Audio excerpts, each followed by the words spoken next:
It's a good intro. Hello, Noshi Curry. And Vabo this show. And we are Nihil Admirari. So today's video is about the 12-bar blues and jamming. Yep. So we're going to do a little intro thing explaining what 12-bar blues is, and then afterwards there is our little jam. I guess you can skip ahead, I think, maybe, possibly, if I have that somewhere. Somewhere. Or, whatever. So anyway, the 12-bar blues is just a type of song structure that is very simple and easy to follow and never changes. And it's used by quite a lot of artists, a lot of like old school artists from in many genres. Yeah, in many genre. I know it from America, but it's all over the world, of course.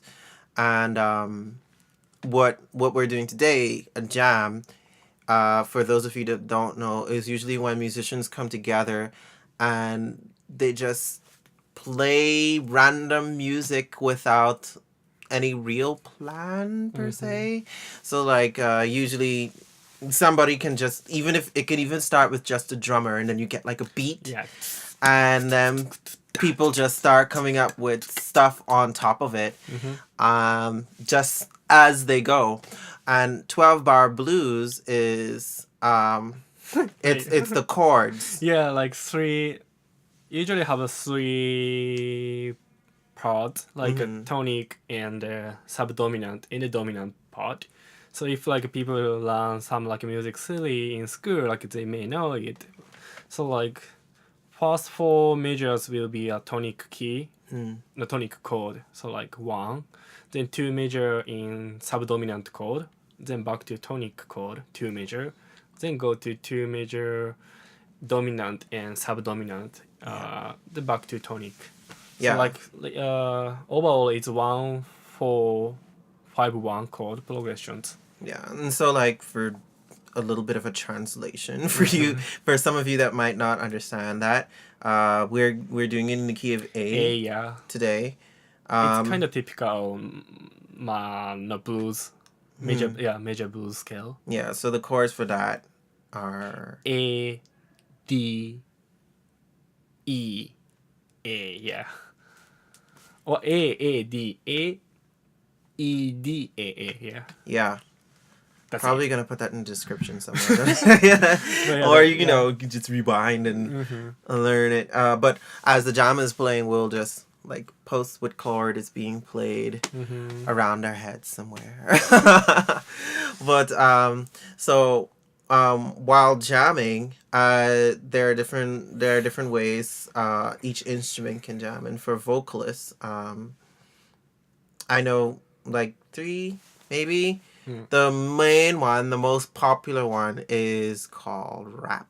Yeah, a lot of people they either don't acknowledge it or just don't realize that rap music started off as jamming. You know, like a cypher. Yeah, you get like a rhythm or beatboxing like that. I'm not gonna rap, so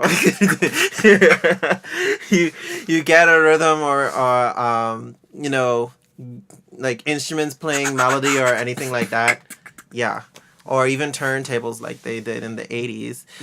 And you start like rapping poetry, just letting it flow. Whatever comes to mind, you just let it go. So that's one way vocalists can jam. Another way is a more country way. That's when you have like a melodic kind of thing. Rapping is kind of like speaking.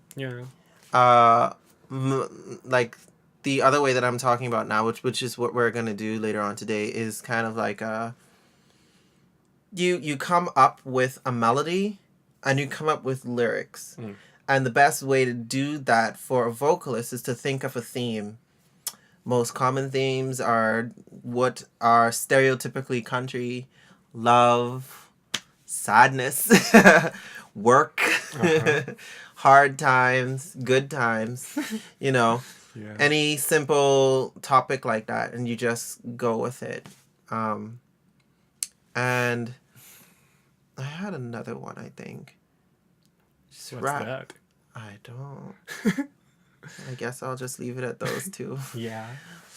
But So for guitarists, we can jamming by only guitarists. For example, like if there are like 4 people or 4 guitarists, one can play chord, another one can play bass, another one can play like lead, and the other one can just clap hands or whatever or sing. Yeah. So it's also like we kind of rotating like each solo. Maybe every 12 measure we switch to like parts. So for example, if I play like lead first, then switch to the chord, then switch to bass, then switch to something. yeah. It's kind of cool. Mm. And also it's good for like still like their skill from their playing, and also good for like improving your skill and making get along with people. Yeah, it's collaborative effort. Yeah. And speaking of soloing, I remembered the other way a vocalist can jam, What's that? and it's kind of a jazz way. It's called scatting. Yeah. And it's like when you hear jazz singers go like ba deep doo ba bop da da do, like something like that. And what they're actually doing is mimicking the sound of a horn or brass in a jazz band, like most prominently the trumpet sound. That's why you hear the wop wop bop bop kind of feel. Trumpet feeling. Yeah. And so no lyrics, but the melody flows with the band as they go. So yeah, that was the one that I couldn't remember. Because you're the lecturer. Yeah, Anyway. I don't. Yeah, Anyway. okay. But anyway, who are some like favorite like famous Oh yeah, famous. musicians? I think them bunch of famous blues guitarists or like guitarists who are super good at the blues.